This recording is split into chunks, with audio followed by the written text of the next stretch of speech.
Funding for this edition of State of Affairs with Steve Adubato has been provided by Hackensack Meridian Health. Keep getting better. Wells Fargo. IBEW Local 102. Lighting the path, leading the way. PSE&G. Committed to providing safe, reliable energy now and in the future. NJM Insurance Group, serving New Jersey's drivers, homeowners, and business owners for more than 100 years. New Jersey Sharing Network, the Port Authority of New York and New Jersey, moving the region through air, land, rail, and sea. The Healthcare Foundation of New Jersey, and by the Fidelco Group. Promotional support provided by bestofnj.com, all New Jersey in one place. And by New Jersey Monthly, the magazine of the Garden State, available at newsstands.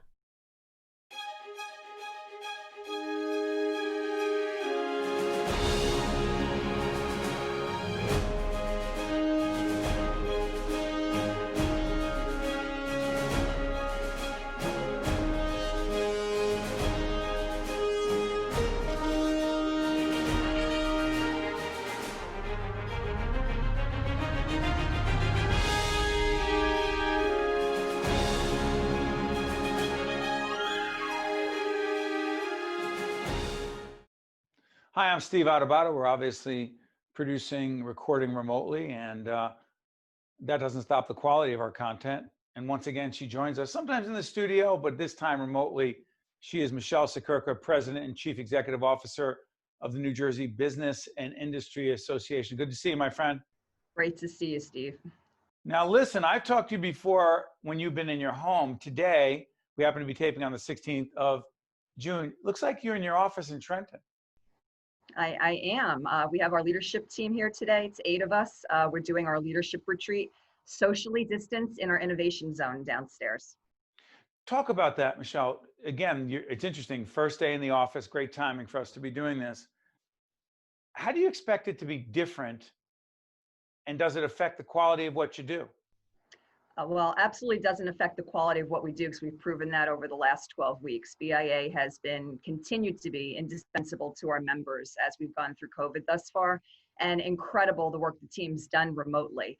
We're just here temporarily today because we retreat a couple of times a year, and we felt it was important that we did it in person, and we're following all the safety guidelines. So we're socially distanced in our innovation zone, as I said. But we haven't missed a beat at NJBIA, not a beat, Steve. And the other way I know that is that Michele and I are actually, let me disclose, Michele and I are doing a Q&A, a very candid conversation about the keys to leading in these incredibly challenging times. It's a Business and Industry Association event. This will be seen before and after. But that's my point. My point is you're doing seminars, you're doing workshops, you're providing value for your members who are business leaders. Yes, we are. We're continuing to make sure that we're relevant, bringing the products and services, particularly the education and information right now, so significant for our members. And then, of course, is our advocacy. Our lobbyists right now, they are providing testimony remote. The Senate, the Assembly, they continue to meet, and the sessions are unique. I had the opportunity to testify in front of the Senate a couple weeks ago, and very unique when you're doing it on a Zoom like this. But look, we're all connected in ways that we never were before, and we have to continue to find innovative ways to stay connected and to be productive in this environment.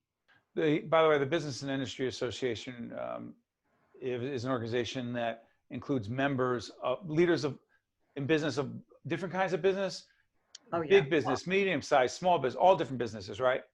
All across the spectrum. Michele, it's interesting. The BIA, Business and Industry Association, represents businesses of all stripes. What are some of the most significant, really difficult challenges that any business faces as they try to have some people be back in the office, still some people are remote, but as they go, quote, back to work in the office? This is all about reinvention. As we come back to the work environment, we have to reinvent the way that we're going to do business for the future, because this isn't changing. What we found out over the last, 12 some odd weeks is that we can be productive in different ways, that we can communicate in different ways. And the way we deliver our products and services is going to have to take into consideration this remote environment as well. I think the most difficult for the bricks and mortar, our retail businesses, Steve, my heart is breaking for them. I mean, every day I get a heartbreaking call about somebody going out out of business, and they need to think about, how can they get a remote platform? Now more than ever, maybe they thought before that they were being taken over by the Amazons in the world because of, technology. They have to find some unique ways now to get their products and services, delivered in a unique fashion as well. So opportunity to reinvent, and that's what we should all be doing. It's interesting, Michele, you talk about, I've tried not to use the word opportunity in this because I wonder about how that sounds. But the truth is, of course there are challenges. Of course it's difficult. Of course, financially and every other way, we're trying to figure out how to stay in business. But there are opportunities to be more innovative. Look, we would never be doing this. You were in the studio 100 times with us, almost. We're doing this now. We didn't stop production. We produce differently, right?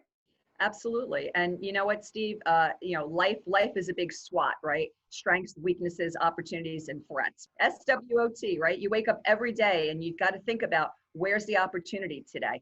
This has been a rather depressing time. I mean, come on, you can wake up and your attitude every day could be it's Hedgehog Day, right?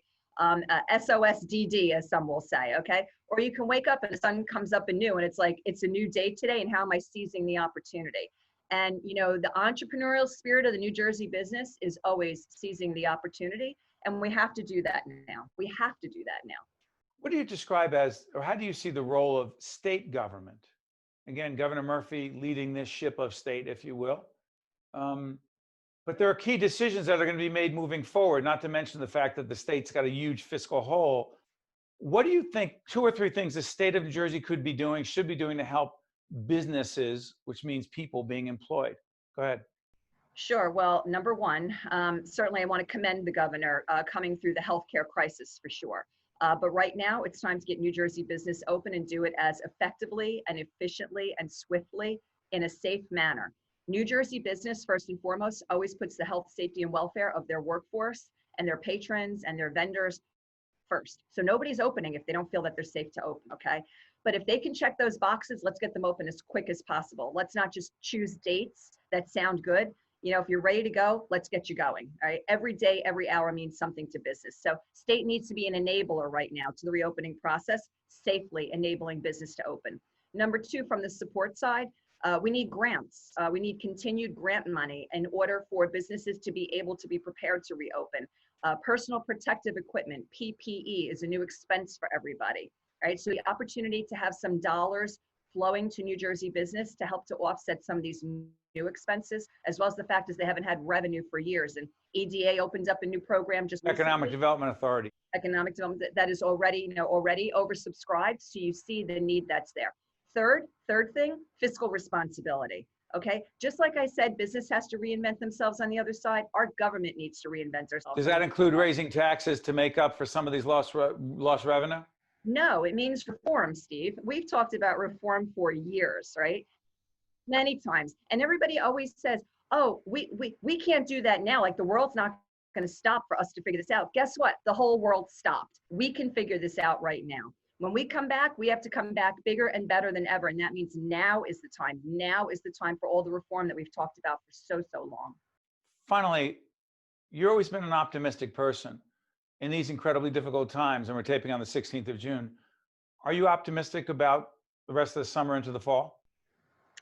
I'm cautiously optimistic because I always will be optimistic. My glass is always half full, but I'm just telling you the challenges that are out there and the pain, the economic pain that's out there right now. This is going to be a slow and painful summer, but we're going to slog through it together, okay? We're going to work on getting these businesses open. We are going to build consumer confidence because business cares to make a safe environment. So they're going to make their environment welcoming to the consumer. And I'm hoping by the fall that everybody's feeling much more comfortable about where we are as an economy and as society. Michele Siekerka is the president and CEO of the New Jersey Business and Industry Association. Michele, as always, thank you for being with us. Good luck to you and your team having that leadership retreat, socially distant from each other. And I look forward to talking again soon. All the best, Michele. Thanks so much, Steve. Be well. Stay safe. I'm Steve Adubato. We'll be right back. To watch more State of Affairs with Steve Adubato, find us online and follow us on social media. We're now joined by Dr. Joseph Marbach, president of Georgian Court University. Good to see you, Joe. Good to see you too, Steve. Thank you. We're taping on the 16th of June. A lot of things will happen between now and when this is seen.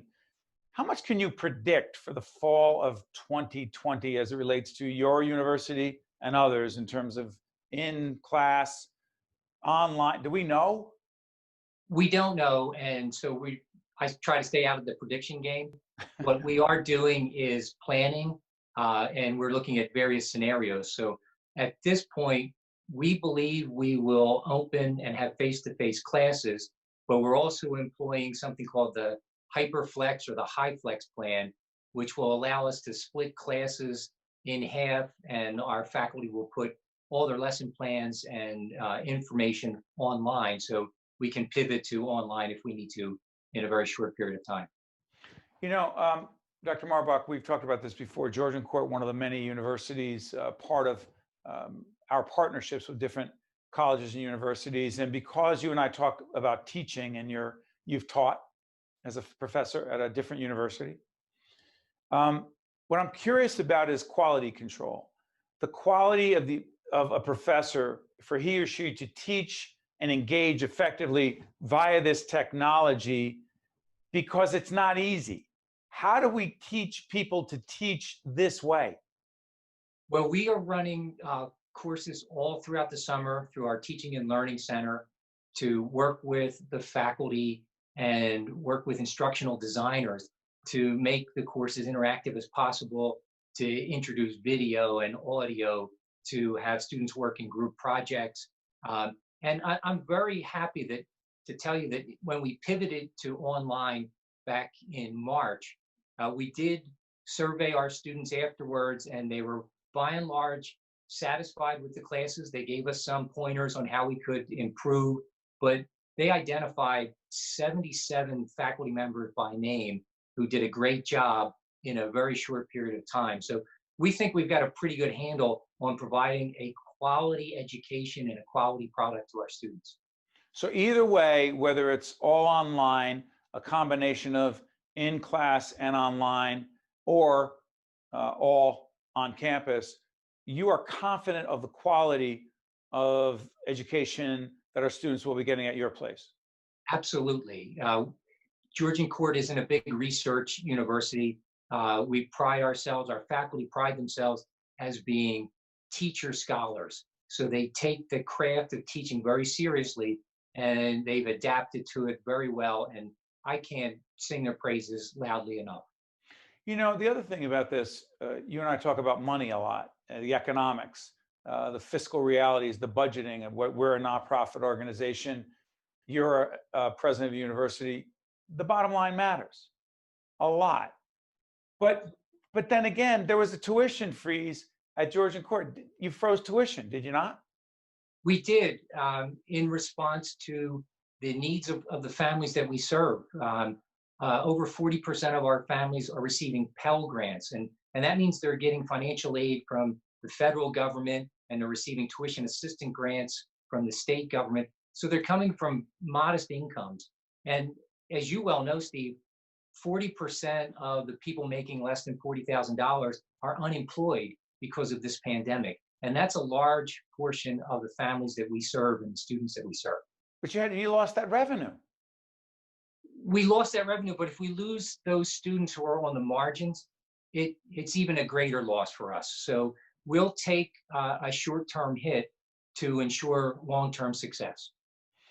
You know, Dr. Marbach, I'm curious about this. Longer term, everyone hopes and prays for a vaccine. But again, we've had so many others on who said it's not that simple. But the question is, do you believe that higher education will be changed forever, meaning it will never look the same as it did even a couple of years ago, not just because of this, but this was being written about the dramatic paradigm shift in higher education before COVID-19. Do you believe the paradigm shift will be huge and permanent? I honestly don't, Steve. I think we've been an institution, and you look at the institutions of higher education in this country, and we've outlasted businesses that have come and gone. You look at these companies on the Fortune 500, the top companies in the world, and they come and go. But institutions of higher education have been around for literally hundreds of years. Now we do change the model, we change the approach, but fundamentally, people learn in groups, and we've learned that, and we perfected it. And we may change a little bit of how we deliver that education, but there's something about our American system that not only is unique, but is the envy of the world. And it's part of the maturation process for many Americans. So I think things are changing, but I don't think it's a paradigm change, as many have cited. Got about a minute left in this segment. Social justice, huge issue for you, for the university. Question, what is the role of a university when it comes to promoting racial and social justice? It's central to not only our core being as a Mercy institution, an institution founded by the Sisters of Mercy, but it's also fundamental to our purpose in civic education and improving our students. Part of our strategic compass is aimed at empowering students to foster a just and compassionate world. And at the heart of it is social justice. So we have to train people to overcome biases that they may have gathered in grade school, high school, wherever, and understand that it's a big world out there and they're going to be a big part of it. Well said. Dr. Joseph Marbach, president of Georgian Court University. Joe, want to wish you all the best, and everyone at Georgian Court, we thank you for your partnership. All the best. It's my pleasure, Steve. Thank you. We'll be right back right after this.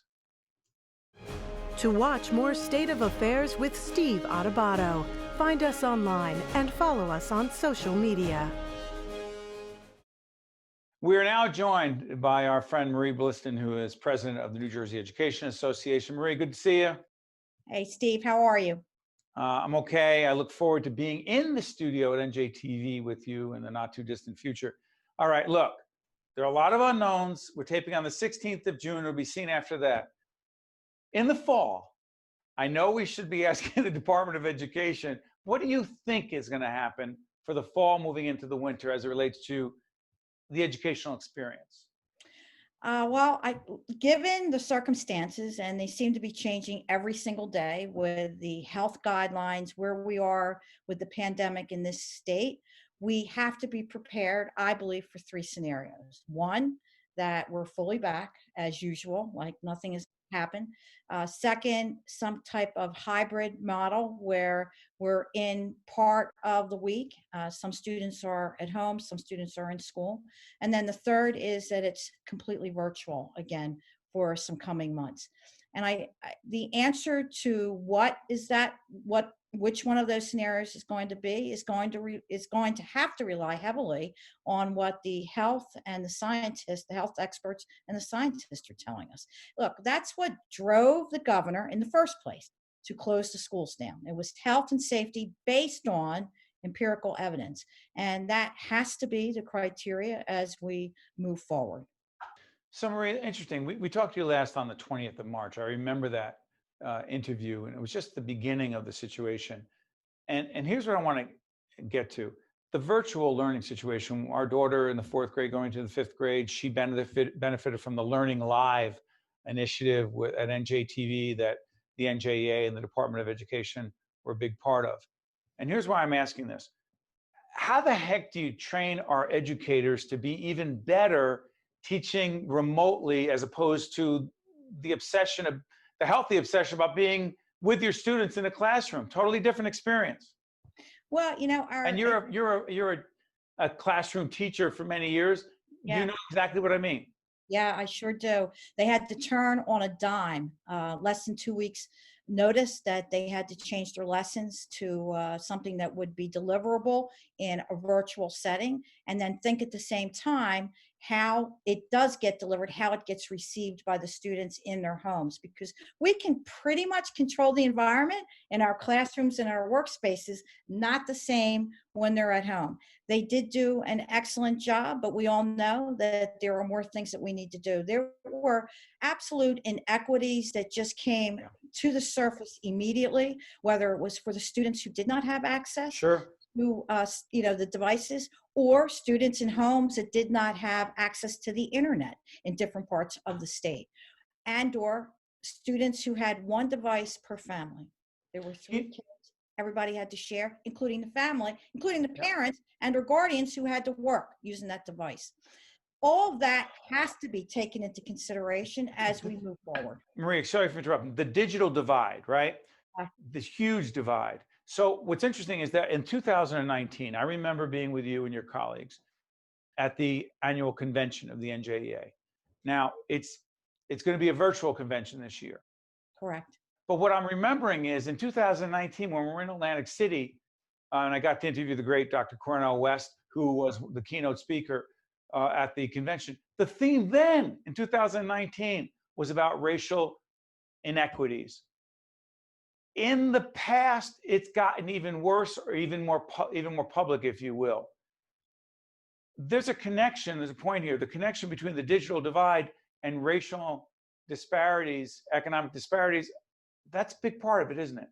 It's been exposed bigger than what I had ever thought that it would be. And that's why we are dedicated to making that situation an opportunity for us as we move forward. I actually am on 3 task forces, 2 in the state, 1 with the Senate majority, 2nd with the governor and with the DOE, and the 3rd is the national task force to look where we want to be in the future. We have to seize this opportunity so that we can make some changes so that there is true equity for all of our students across the state, and of course, national task force across this nation. Some of the changes include making sure that we have internet service. Let's start from there all the way around the state, and that there are some hot spots that we could absolutely put into place that is put together at the state level. Second, that every student has his or her own device and has been trained to use it. It's so interesting that you and your colleagues, and by the way, you've been big supporters of public television for a long time, including our organization as well. But what strikes me about this is that social justice, it's almost like for some people, well, it's a trendy thing. Well, there's nothing trendy about it. It has been an ongoing, enduring problem. But help us understand, I remember asking you this last year at the convention, what is the role of educators in helping to address social, racial inequities for our educators, our teachers? It is a moral responsibility. So let's start there. As an educator, Steve, we are educating over 1 million students every single day in our K through 12 public school system, not to mention the number of students that we have in our colleges. And when we're talking about what is racial, social, economic justice, and let's talk about racial justice because of the recent exposure of events the last few weeks around this nation, it is incumbent upon us to use that time to teach that we can, in fact, eradicate what we call racism in this country. It does start with us. We are role models. Students, our children, watched in horror what has been unfolding on our TV sets morning, noon, and night. And the George Floyd situation was only the most graphic. By the way, part of our ongoing conversation called in Confronting Racism. You'll see it up on our screen right now. In the minute we have left, what does it mean to confront racism, Marie Blistan? Let's first of all say that it exists. And second, that we help it exist. And so therefore we have the duty, responsibility, and the ability to make that change. And if someone says, devil's advocate, come on, that's not the role of a teacher. Math, science, reading, that's what you do. You say, the role of the teacher is to educate our students to achieve his or her own dreams and to become productive citizens in this great country of the United States. It is absolutely our responsibility, and we have an opportunity to do so. We have a responsibility to do it. And if we do not only in the classroom, but for those of us in the media, this is not I'm not going to get on a soapbox at the end of the show. It's not taking a political position. It's just doing what is right. And so, Marie, I want to thank you for joining us. We wish you and all of the folks at the NJEA, and I say this every time, for all of us with our children in public schools, we cannot say thank you enough, particularly during these challenging times. Marie, thanks so much. Thank you, Steve. All the best. I'm Steve Adubato. I'll get through this all of a sudden after a long taping day. I'm losing my voice. Imagine what it's like for teachers. I'm Steve Adubato. We'll see you next time. State of Affairs with Steve Adubato is a production of the Caucus Educational Corporation. Funding has been provided by Hackensack Meridian Health, Wells Fargo, IBEW Local 102, PSE&G, NJM Insurance Group, New Jersey Sharing Network, the Port Authority of New York and New Jersey, the Healthcare Foundation of New Jersey, and by the Fidelco Group. Promotional support provided by bestofnj.com and by New Jersey Monthly. If you have cancer or suspect you may have cancer, don't let your fear of COVID-19 take over. Our commitment to cancer care and patient safety remains our top priority. Our cancer team is taking special precautions, including temperature screening, universal masking, physical distancing, and rigorous cleaning of all our facilities. Hackensack Meridian Health nurses are available by phone or by video visit. Please call 551-996-5855 to connect with the care you need.